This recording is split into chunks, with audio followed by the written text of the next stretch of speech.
तो आज हम पढ़ने वाले हैं अपर क्रॉस सिंड्रोम के बारे में।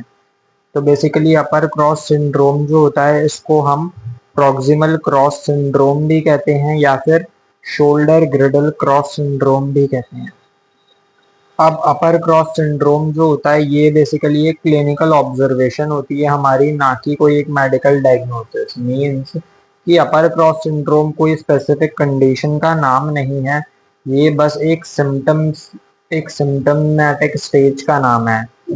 तो अपर क्रॉस सिंड्रोम के अंदर बेसिकली क्या होता है, हमारी कुछ स्पेसिफिक मसल्स होती हैं नेक एरिया की एंड बैक की, जो कि टाइट हो जाती हैं। कुछ स्पेसिफिक मसल्स होती हैं जो कि वीक हो जाती है नेक और बैक एरिया में। तो उसकी वजह से जो हमारा एक पोस्चरल डिफॉर्मिटी डेवलप होती है उसको हम अपर क्रॉस सिंड्रोम बोलते हैं बेसिकली। तो अपर क्रॉस सिंड्रोम को सबसे पहली बार डिस्कवर किया था व्लादिमीर जेंडा ने 1980 के अंदर। तो upper cross syndrome is characterized by overactivation of some muscle groups and less activation of opposite muscle group, leading to muscle imbalance। तो जैसा कि मैंने बताया, अपर क्रॉस सिंड्रोम में कुछ स्पेसिफिक मसल्स का ओवर एक्टिवेशन हो जाता है और कुछ स्पेसिफिक मसल्स जो होती हैं वो वीक होती हैं। तो अपर क्रॉस सिंड्रोम में कौन कौन सी मसल्स हमारी टाइट होती हैं इस पर हम बात करते हैं। तो सबसे पहले हमारी अपर ट्रेपेजियस मसल जो होती है वो इसमें टाइट हो जाती है, और हमारी levator scapulae muscle, pectoralis major muscle, pectoralis minor muscle, sternocleidomastoid muscle, sub occipital muscle. तो बेसिकली जो मसल टाइट हो रही हैं वो सारी हमारी मसल कहाँ पर होती हैं, हमारे नेक के पोस्टीरियर एस्पेक्ट पे। जो हमारी ट्रेपेजियस मसल होती है उसमें हमारे 3 फाइबर्स होते हैं, अपर मिडल एंड लोअर। तो मेनली अपर ट्रेपेजियस मसल जो हमारी शोल्डर रीजन पे होती है वो इसमें टाइट हो जाती है। लेविएटर स्कैपुली मसल जो हमारी स्कैपुला एंड हमारे वर्टिब्रल कॉलम के बीच में होती है वो हमारी टाइट हो जाती है। And pectoralis major and minor muscle, ये बेसिकली हमारी एंटीरियर चेस्ट पे होती है मसल, तो ये भी हमारी टाइट हो जाती है। एंड स्टर्नोक्लीडोमेस्टोइड एंड सब ऑसिपिटल मसल। तो इन टाइट मसल्स के वजह से क्या होता है, जो हमारा नेक है वो पीछे की तरफ एक्सटेंड होने लगता है। जो नेक की मसल्स हैं like sternocleidomastoid muscle and trapezius, upper fibres of trapezius, ये मसल हमारी टाइट हो जाती है। एंड जो हमारी इंटीरियर मसल्स है pectoralis major and minor muscle, ये हमारी भी टाइट हो जाती है। इसकी वजह से क्या होता है, हमारे राउंडेड शोल्डर होने लग जाते हैं एंड थोड़ा बहुत फॉरवर्ड हेडेड पोस्चर आने लगता है। देन कौन कौन सी मसल वीक हो जाती हैं, तो हमारी डीप नेक फ्लेक्सर्स वीक हो जाते हैं जो हमारे नेक फ्लेक्शन कराते हैं। Then serratus anterior, rhomboids and middle and lower trapezius हमारी वीक हो जाती हैं। अब इसकी वजह से क्या होता है, ये मसल इम्बैलेंस की वजह से सबसे पहले तो हमें फॉरवर्ड हेडेड पोस्चर देखने को मिलता है। देन पेशेंट का जो लॉर्डोसिस होता है सर्वाइकल का वो भी इंक्रीज हो जाता है, और थोरेसिक काइफोसिस भी इंक्रीज हो जाता है। मींस पेशेंट के अंदर हमें जो क्लिनिकल साइंस मिलते हैं देखने पे वो मिलते हैं, पेशेंट का फॉरवर्ड हेडेड पोस्चर रहता है एक तो, एंड पेशेंट का सर्वाइकल लॉर्डोसिस बढ़ जाता है एंड थोरेसिक काइफोसिस बढ़ जाता है। मींस पेशेंट जो होगा वो थोड़ा स्टूप रहेगा, एंड थोड़ा स्टूप पोस्चर होने की वजह से उनके बैक पे हमें यूजुअली एक हम्प टाइप चीज ऑब्जर्व होगी, वो बेसिकली उनका इंक्रीज थोरेसिक काइफोसिस होता है। Then elevated and protracted shoulder रहते हैं पेशेंट के। एलिवेटेड शोल्डर इसलिए होते हैं मेनली क्योंकि हमारी ट्रेपेजियस मसल टाइट हो जाती है, एंड प्रोट्रैक्टेड शोल्डर इसलिए होते हैं क्योंकि हमारी pectoralis major and minor muscle tight हो रही थी। Then scapular winging, scapular dyskinesia होता है। मींस जो स्कैपुला होती है वो विंग करती है, मतलब कि यूजुअली स्कैपुला जो होती है हमारी वो इनवर्ड रहती है थोड़ी, और स्कैपुला को इन्वर्ट रखती है हमारी रोम्बॉइड्स मसल। पर जब ये रोम्बॉइड्स मसल हमारी वीक हो जाती हैं तो हमारी स्कैपुला में विंगिंग होने लगती है। मीन्स स्कैपुला बाहर की तरफ हमें प्रोमिनेंट दिखती है।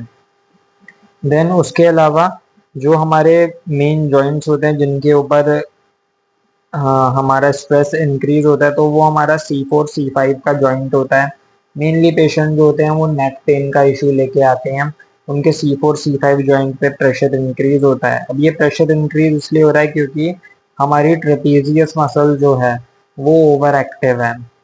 एंड सर्वाइकोथोरेसिक जॉइंट्स जो होते हैं हमारे, जो हमारे फेसेड जॉइंट्स होते हैं सर्वाइकल एंड थोरेसिक वर्टिब्रा के, वो भी हमारे इसमें स्ट्रेस, उनके ऊपर बहुत ज़्यादा स्ट्रेस रहता है जॉइंट्स पे। क्यों रहता है स्ट्रेस? क्योंकि हमारा cervical lordosis and thoracic kyphosis दोनों इंक्रीज हो जाते हैं, जिसकी वजह से फेसेड जॉइंट्स पे लोड भी इंक्रीज हो जाता है। देन ग्लेनोह्यूमरल जॉइंट जो होता है और हमारा थोरेसिक में T4 T5 सेगमेंट्स जो होते हैं, इनके ऊपर भी हमारा स्ट्रेस इंक्रीज हो जाता है। नेक्स्ट हम बात करते हैं कुछ रिलेशनशिप्स के। तो इसमें जो हमारा फॉरवर्ड हेड पोस्चर और नेक पेन का रिलेशन होता है वो बेसिकली डायरेक्टली प्रोपोर्शनल होता है। मींस जितना ज़्यादा फॉरवर्ड हेड पोस्चर होगा उतनी ज़्यादा हमारी मसल्स टाइट होंगी, उतना ज़्यादा हमारे एंटीरियर फ्लेक्सर मसल वीक होंगी, एंड उसकी वजह से उतना ज़्यादा पेन होगा। क्योंकि हमारी जितनी ज़्यादा मसल ओवर एक्टिव होंगी उनमें उतनी ज़्यादा मसल में टाइटनेस होगी और उस टाइटनेस की वजह से पेशेंट को पेन होगा। Then thoracic kyphosis and age के बीच में क्या रिलेशन है? तो जैसे जैसे हमारी एज इंक्रीज होती है वैसे वैसे थोरेसिक काइफोसिस भी इंक्रीज होता है। मेनली थोरेसिक काइफोसिस बॉयज में ज़्यादा इंक्रीज होता है देन गर्ल्स, वो भी एडोलेसेंस टाइम पे। देन अगर हम बात करें scapular dyskinesia and shoulder pain के बारे में, उनका क्या रिलेशन है? तो 43% रिस्क होता है शोल्डर पेन का विद स्कैपुलर डिस्काइनेसिया। मीन्स अगर स्कैपुलर डिस्काइनेसिया है, मतलब स्कैपुला की जो मोबिलिटी है वो अगर हमारी खराब है, विंगिंग हो रखी है स्कैपुला की, मीन्स हमारी रोम्बॉइड मसल बहुत वीक है, तो फिर उसकी वजह से हमें शोल्डर पेन रहने के 43% चांसेस होते हैं। अब क्लिनिकल प्रेजेंटेशन क्या होगी इसमें अपर क्रॉस सिंड्रोम में? तो सबसे पहले तो फॉरवर्ड हेड पोस्चर होगा पेशेंट का, सर्वाइकल लोडोसिस बढ़ा हुआ होगा, थोरेसिक काइफोसिस भी बढ़ा हुआ होगा, एलिवेटेड और प्रोट्रैक्टेड शोल्डर होंगे, स्कैपुलर विंगिंग होगी, स्कैपुला एब्डक्शन होगी।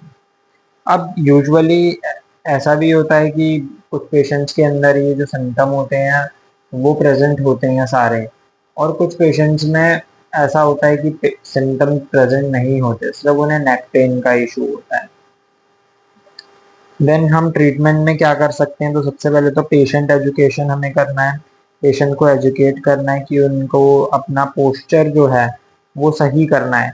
देन उसके अलावा हम पेशेंट को स्ट्रेस कम करने के बारे में भी बोलेंगे, क्योंकि जब भी हम स्ट्रेस में होते हैं तो हमारी बॉडी में कॉर्टिसोल हार्मोन इंक्रीज होता है। हमारा जो नर्वस सिस्टम होता है, सिंपैथेटिक नर्वस सिस्टम, वो ओवर एक्टिव हो जाता है, जिसकी वजह से हमारी जो कुछ स्पेसिफिक मसल्स होती हैं, लाइक हमारी अपर ट्रेपेजियस मसल हो गई, लाइक हमारी काफ मसल्स हो गई, ये सब हमारी स्ट्रेस के अंदर ओवर एक्टिविटी में आ जाती हैं, क्योंकि एक स्ट्रेसफुल सिचुएशन होती है हमारी फ्लाइट एंड फाइट की। तो इस सिचुएशन में हमारी कुछ स्पेसिफिक मसल्स होती हैं लाइक अपर ट्रेपेजियस मसल, जो कि हमारे नेक को एक्सटेंडेड रखने का काम करें, एंड हमारी काफ मसल्स, ये ऐसी कुछ मसल्स होती हैं जो हमारी एक्टिवेट हो जाती हैं स्ट्रेस में। तो स्ट्रेस मैनेजमेंट के बारे में हम पेशेंट को बताएंगे। देन जो भी पेशेंट का फियर है किसी भी एक्टिविटी को लेके, उस एक्टिविटी से रिलेटेड फियर को भी हमें कम करना है। देन उसके बाद हम load management and activity modification करेंगे, जिसमें हम ergonomics के ऊपर ध्यान देंगे। अगर पेशेंट का डेस्क जॉब है तो पेशेंट उसमें क्या ऐसा इम्प्रूव करे कि उसको डेस्क जॉब में इजी रहे। लाइक पेशेंट एलिवेटेड टेबल का यूज़ कर सकता है, सॉफ्ट पिलो का यूज़ कर सकता है नेक के नियर। तो ये सब हम उसको लोड मैनेजमेंट में बताएंगे। देन उसके बाद हम नेक्स्ट मोटर कंट्रोल एक्सरसाइजेज में क्या क्या कराएंगे? तो हम पेशेंट का कोऑर्डिनेशन इम्प्रूव करवाएंगे बेसिकली, एंड जो हमारी सर्वाइकल और थोरेसिक की मसल्स हैं, जो हमारी स्कैपुलर मसल्स हैं, हम उन सब पर भी पेशेंट का कंट्रोल इंक्रीज करवाएंगे। देन स्ट्रेंथनिंग एक्सरसाइजेस कराएंगे, बेसिकली जो हमारी मसल वीक हैं उन सबकी स्ट्रेंथनिंग, एंड जो टाइट मसल्स है सबसे पहले उनकी स्ट्रेचिंग कराएंगे। देन जब वो थोड़ी लूज हो जाएंगी कुछ टाइम बाद हम उनकी स्ट्रेंथनिंग पर भी फोकस करेंगे। देन स्ट्रेचिंग, ऑफ कोर्स जो टाइट मसल्स हैं उन सबकी स्ट्रेचिंग कराएंगे। मायोफेशियल रिलीज हम कर सकते हैं इसमें। जो ट्रिगर पॉइंट्स बने हुए होंगे उन सबको हमें धीरे धीरे करके रिमूव करना पड़ेगा। मसाज थेरेपी हम यूज कर सकते हैं। देन पेशेंट को ब्रीदिंग एक्सरसाइजेस के बारे में टीच करेंगे, क्योंकि फॉरवर्ड हेड पोस्चर जब भी होता है तो हमारा ब्रीदिंग पैटर्न भी अफेक्ट हो जाता है। तो ये सब हमारा मैनेजमेंट में रहेगा। उसके अलावा हम electrotherapy modalities like ultrasonic therapy and इंटरफेरेंशियल current therapy भी यूज कर सकते हैं। मेनली हमारा इसमें गोल ये रहेगा कि हम टाइट मसल्स को स्ट्रेच करके उनको रिलीज करके पेशेंट का पेन कम कर सकें, मसल के अंदर जो टाइटनेस है उसको रिड्यूस कर सके, जिससे पेशेंट की जो भी एक्टिविटी है, जो भी वो काम करते हैं उन सब में पेशेंट को आसानी हो। देन जो वीक मसल्स हैं उन सबकी स्ट्रेंथनिंग कराएंगे हम। तो ये सब हमारा मेन ट्रीटमेंट प्रोटोकॉल रहेगा। Thank you.